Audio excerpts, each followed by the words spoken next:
Abrimos nuestra Biblia en la carta primera de Pedro, en el capítulo 2, versículos 11 al 17.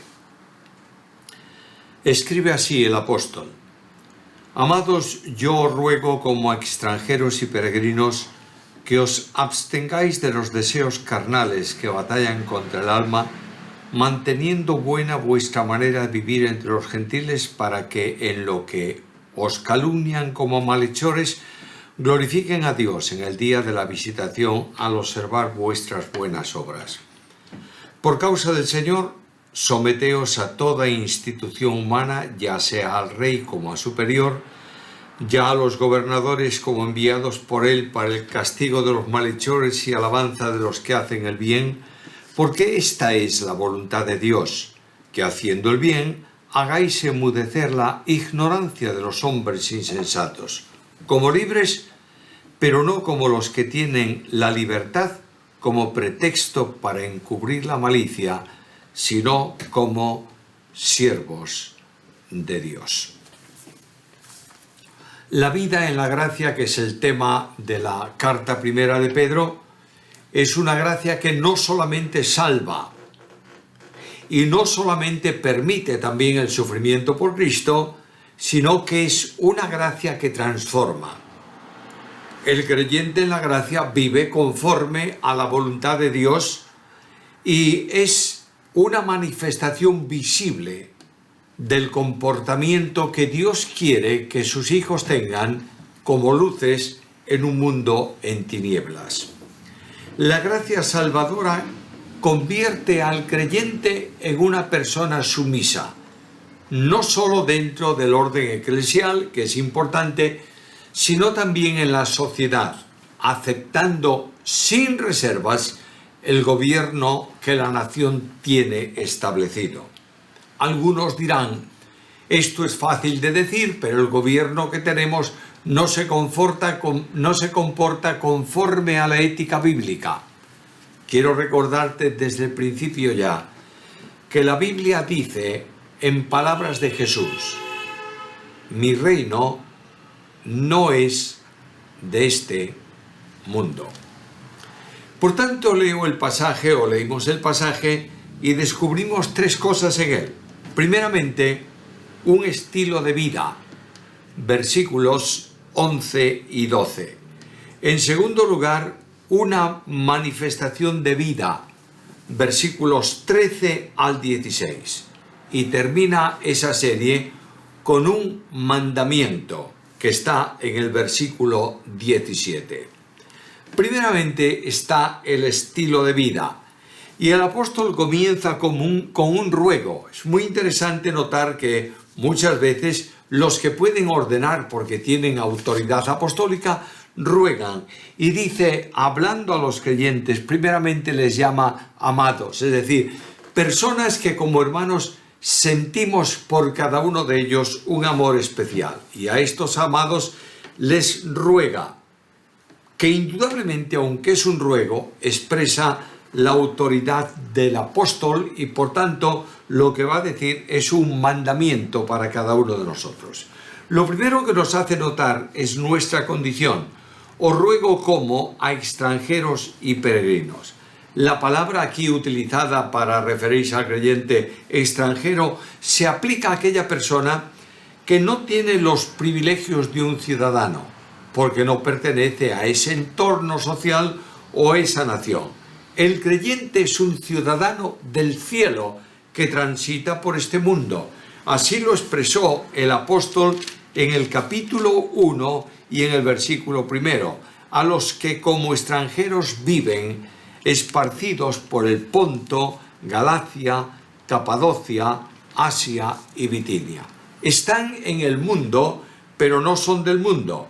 El cambio operado en esto tiene que ver con la gracia, que es la identificación con Cristo. Y el Señor, orando al Padre, en el capítulo 17 del Evangelio según Juan, dice: no son del mundo, como tampoco yo soy del mundo. Aparte de extranjero, el creyente es un peregrino. Y la palabra usada aquí en el texto griego para referirse a esto apela a la condición de un transeúnte que transita, valga la redundancia, que pasa por un determinado país. El mundo es el país extranjero en el que reside el creyente de forma temporal.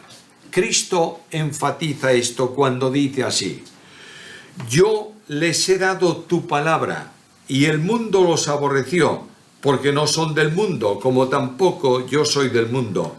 No ruego que los quites del mundo, sino que los guardes del mal. No son del mundo, como tampoco yo soy del mundo. Juan capítulo 17, versículos 14 al 26. Si son peregrinos, están siguiendo un camino. ¿Y cuál es el camino? El camino es Cristo. Por tanto, lo que están haciendo es seguir las huellas de Cristo en plena identificación con Él. Capítulo 2 de la carta, en el versículo 21. Pues para esto fuisteis llamados, porque también Cristo padeció por vosotros, dejándoos ejemplo para que sigáis sus pisadas. Abstenerse de los deseos carnales es la forma natural de la vida del peregrino, que habla de una separación completa del sistema mundano y carnal que es propio de este mundo. Capítulo 1 y versículo 15. Sino que como aquel que os llamó es santo, sed también vosotros santos en toda vuestra manera de vivir. Es distinto, el creyente es distinto porque es un peregrino, en contraste con los ciudadanos que son propios de este mundo. Así que se aleja de los deseos carnales, que se manifiestan o manifestando la separación de las obras de la carne, como aparecen en Gálatas en el capítulo 5, versículos 19 al 21. Los deseos mundanos están controlados por la carne y por el pecado y son propios de la condición anterior. Versículo 14. Para que no seáis reprendidos como los que no tienen alabanza de los que rigen el gobierno de las naciones del mundo. Ahora, ¿cuál es el área del conflicto? El área del conflicto, dice aquí el apóstol, son esos problemas que batallan contra el alma. Y el conflicto está descrito plenamente en Romanos capítulo 7. De manera que el alma del creyente quiere hacer la voluntad de Dios y las cosas conforme a Dios, pero se da cuenta que hay un peso propio de la naturaleza adámica heredada por nuestros primeros padres que se mantiene en nosotros, que nos desvía, nos separa de aquello que queremos hacer. Y la única forma de victoria es dejarse controlar por el Espíritu Santo para poder vencer a las obras de la carne. Leo Gálatas 5, 16 al 18.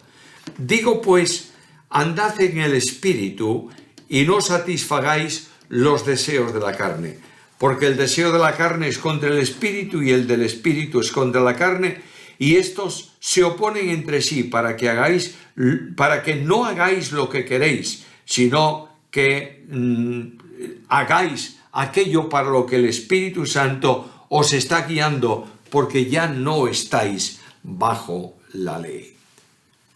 Es muy interesante el versículo con que hemos empezado la lectura de este pasaje de Gálatas.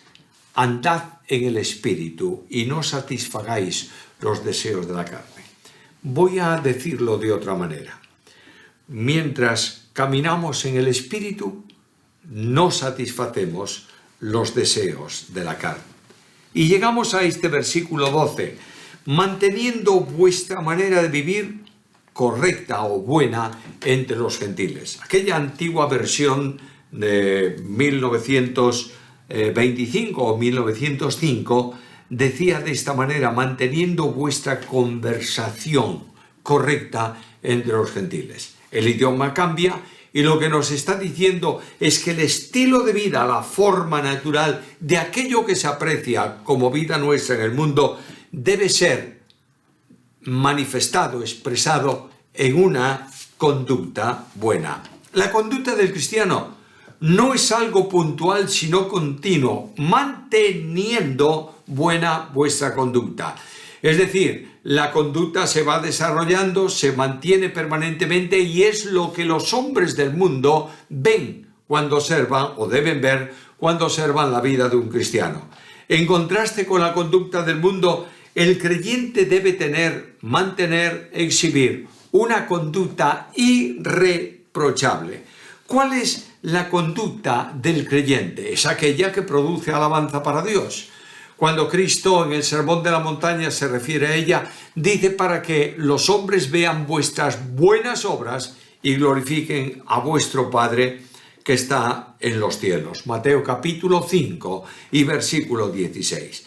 La consecuencia de un buen testimonio la tienes aquí en la segunda parte del versículo 12, para que en lo que os calumnian como a malhechores, glorifiquen a Dios en el día de la visitación al observar vuestras buenas obras. La vida conforme a la piedad trae como consecuencia el rechazo del mundo. Leo carta segunda a Timoteo, capítulo 3 y versículo 12. Y también, todos los que quieren vivir piadosamente en Cristo Jesús padecerán persecución. Ahora notad que el cristiano aquí es acusado de malhechor.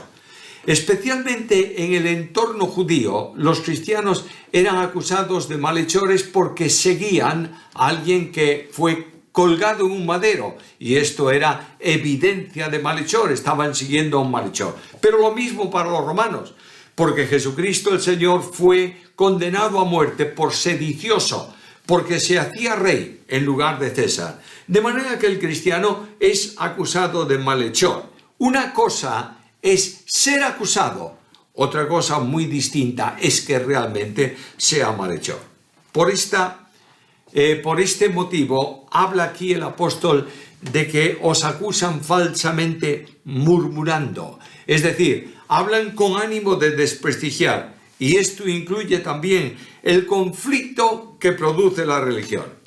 El resultado del testimonio conforme a la gracia en el mundo es que el creyente es observado por los del mundo, y estos tienen que reconocer que la vida de esa persona es una vida diferente a la de ellos y glorifican a Dios. Quiero recordaros algo. El creyente no se salva por obras, pero se salva para obras. La fe dinámica, la fe auténtica, la fe genuina es la que se manifiesta en obras, y la Biblia dice que la fe que no obra en sí misma es una fe muerta.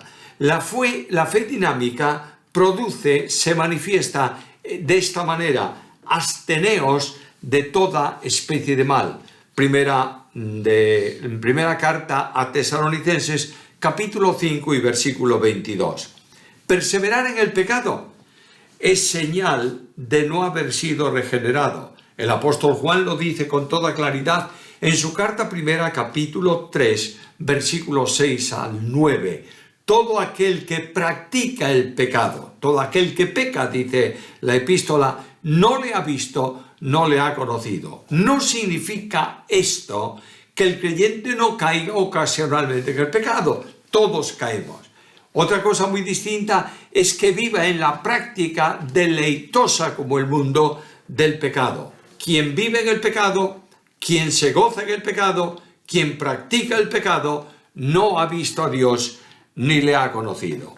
El creyente no solo tiene que hablar de Cristo, tiene que vivir a Cristo, manifestando de esta manera sus virtudes. Mira el capítulo 2 y el versículo 9 de esta misma carta. Mas vosotros sois linaje escogido, real sacerdocio, nación santa, pueblo adquirido por Dios, para que anunciéis las virtudes de aquel que os llamó de las tinieblas a su luz admirable.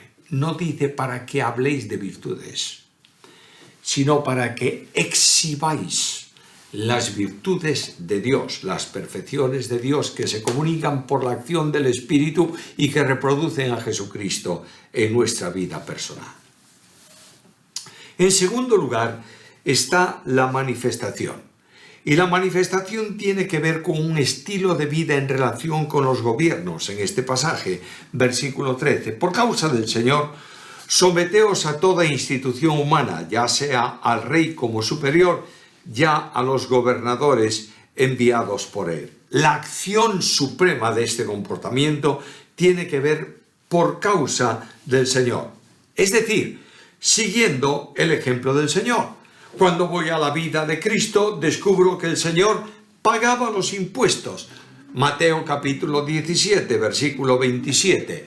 Y el mismo Señor se sujetó a la autoridad romana al final de su andadura, capítulo 27 y versículo 2. El Señor no resistió a las acciones del gobierno y por causa del Señor, es decir, en identificación con Él, por causa del testimonio visible que tenemos que dar ante el mundo, el creyente tiene un área de sometimiento, un área de sujeción al gobierno humano con sus instituciones y sus autoridades. Quiero recordaros lo que sin duda todos sabéis, que la autoridad, tanto en el hogar, en los padres, como en la nación, en el gobierno, proceden de Dios.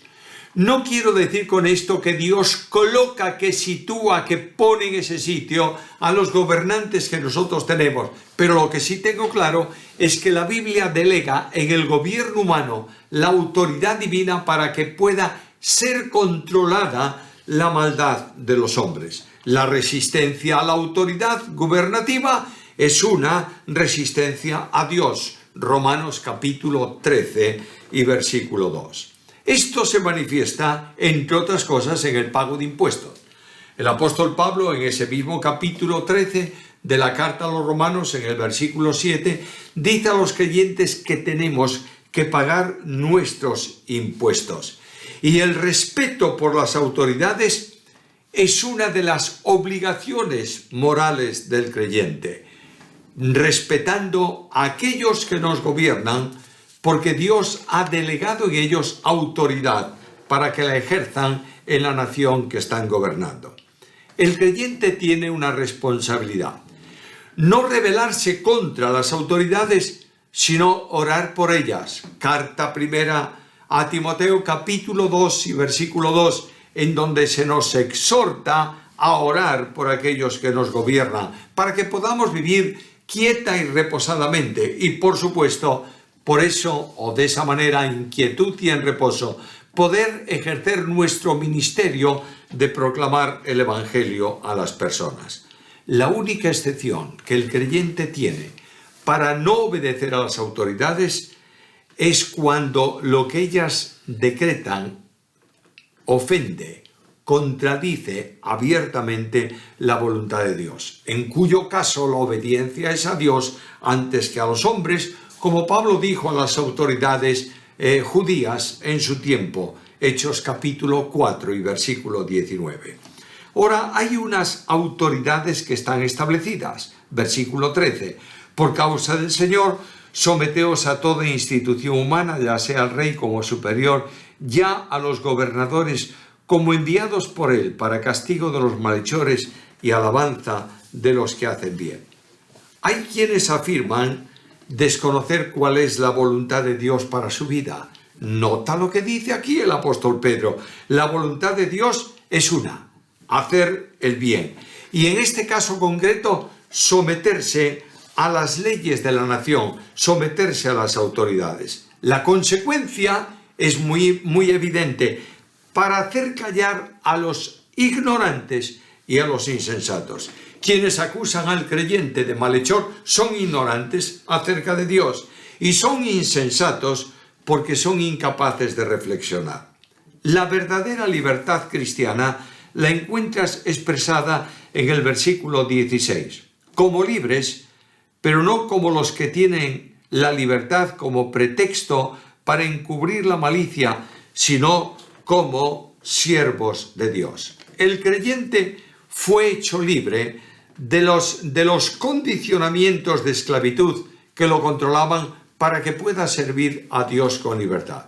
No hay gobierno humano, no hay autoridad humana que pueda impedir que yo sirva a Dios. Dios me ha liberado de la esclavitud del pecado y me ha hecho siervo de la justicia. Y el creyente está llamado a mantener esta libertad, especialmente en el área espiritual. Pablo dice en la carta a los Gálatas, en el capítulo 5 y en el versículo 1, estad pues firmes en la libertad con que Cristo os hizo libre.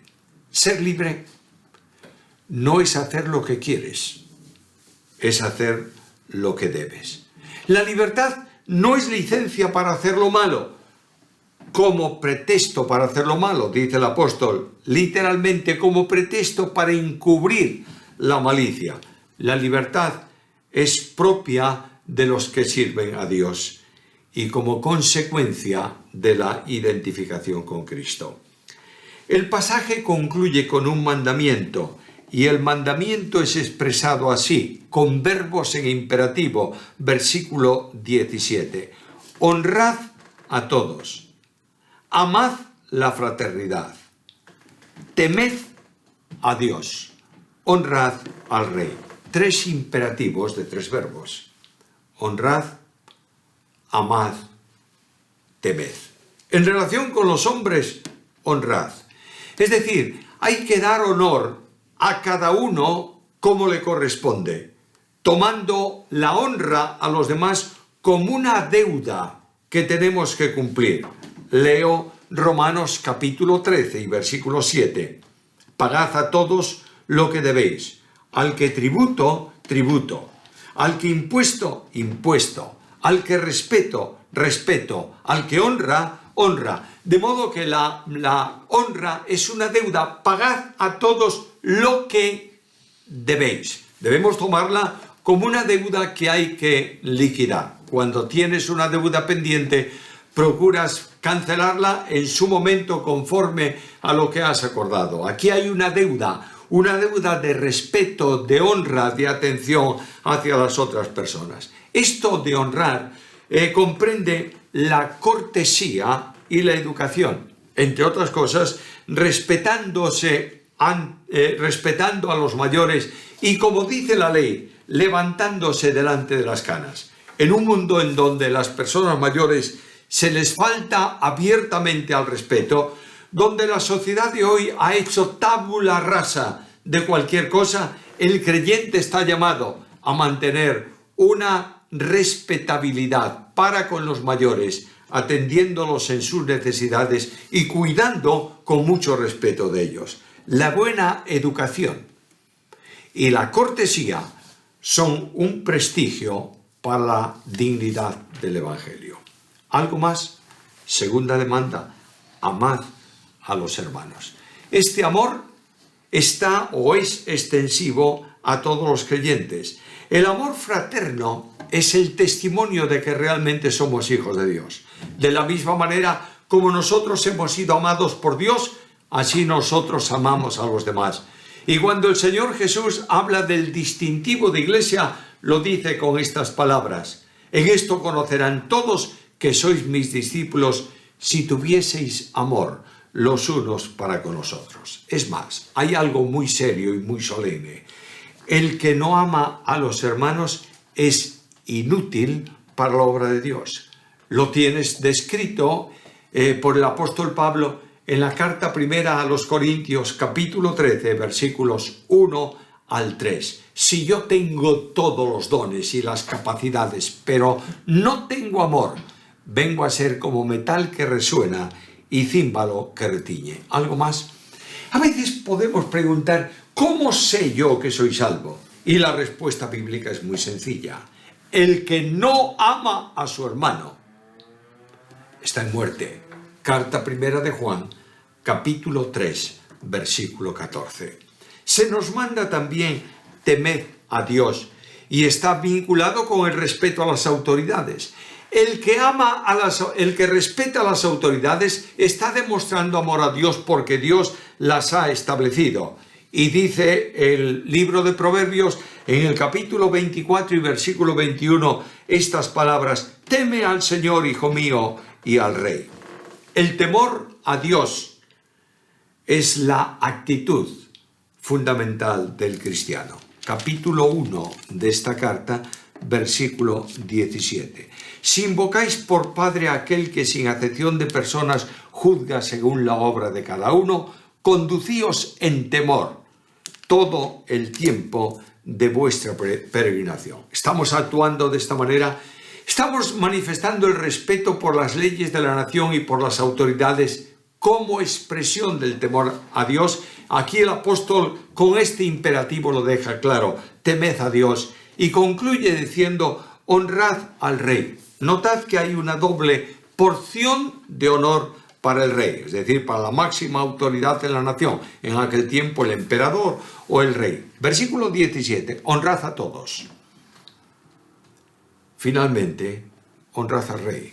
El rey está también entre todos, de modo que se pide un doble honor, una doble dosis de respeto para la máxima autoridad de la nación. La segunda advertencia, el segundo mandamiento, primeramente como persona tengo que amarlo, respetarlo. Segundo, como rey tengo que honrarlo por su condición de magistrado dentro de la nación. Amigos míos y hermanos míos, el creyente tiene un estilo de vida propio de la vida en la gracia. Y este estilo de vida consiste en una identificación con Cristo. Yo pido al Señor que esta sencilla reflexión del día de hoy nos conduzca a preguntarnos cómo estamos nosotros en relación con las leyes de la nación. Vuelvo a recordar, y concluyo de esta manera, vuelvo a recordaros que las leyes que son abiertamente contrarias a la voluntad de Dios, que transgreden lo que Dios ha establecido, no tenemos que sujetarnos a ellas, es decir, obedecerlas. Pero en todo lo demás, aunque no nos gusten demasiado, es la legislación de nuestras autoridades a quien nosotros tenemos que respetar, porque Dios así lo establece y Jesucristo de este modo también lo practicó. Que el Señor nos ayude y nos bendiga.